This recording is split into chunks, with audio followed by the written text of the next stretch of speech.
যদি কোনো নারী পরকীয়ার জন্য তার স্বামীকে ভুয়া তালাকনামা পাঠিয়ে দেয় এবং সে যদি তার অবৈধ সম্পর্ক করে, সেখানে সে যদি ঘর সংসার করে বাচ্চা জন্ম দেয়, তাহলে তার আগের স্বামীর করণীয় কি? মহিলা যদি তাকে রেখে অন্য আরেক পুরুষের সাথে ঘর বাঁধে, তাহলে পুরুষ কি করবে? পুরুষ একই সঙ্গে একই মজলিসে সম্ভব হলে 3টা বিয়ে করবে। বুঝেন নাই কথা?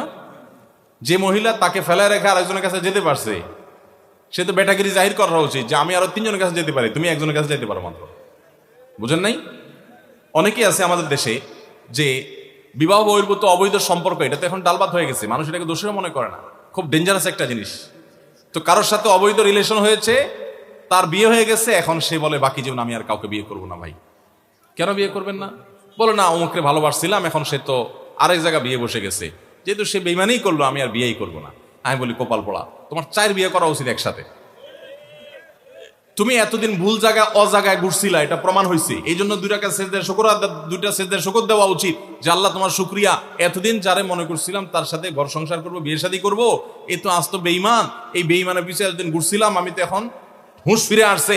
আল্লাহ তুমি আমার সময় মতো ফিরাইছো। বিয়ে করার 3 বছর পর যদি বাগা দিতে বেরি, তখন কি হইতো?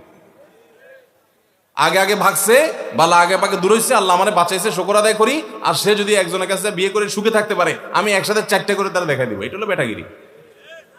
বুঝতে পেরেছেন?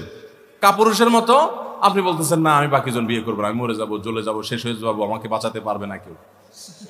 মানে কি ভাইরা আমার? এই জন্য আমি সবসময় বলি, বিয়ে করে বীর পুরুষ আর প্রেম করে কাপুরুষ। প্রেম হয় চিপা চাপায়, বিয়ে হয় খুল্লম খোলা। বিয়ে করতে বেটাগিরি লাগে, প্রেম করতে বেটাগিরি লাগে না। বিয়ে করতে মোহর দেওয়া লাগে, প্রেম করতে শুধুমাত্র চীনাবাদাম খাওয়াইলে চলে। তাহলে এটা 2 নম্বর পথ, আর ওইটা 1 নম্বর পথ। 2 নম্বরে যাবেন না 1 নম্বরে আসবেন? ভাইরা আমার, বেশিরভাগ তরুণরা আমরা এই অপরাধে লিপ্ত। আল্লাহ আমাদেরকে হারাম থেকে বেঁচে থাকার তৌফিক দান করুন।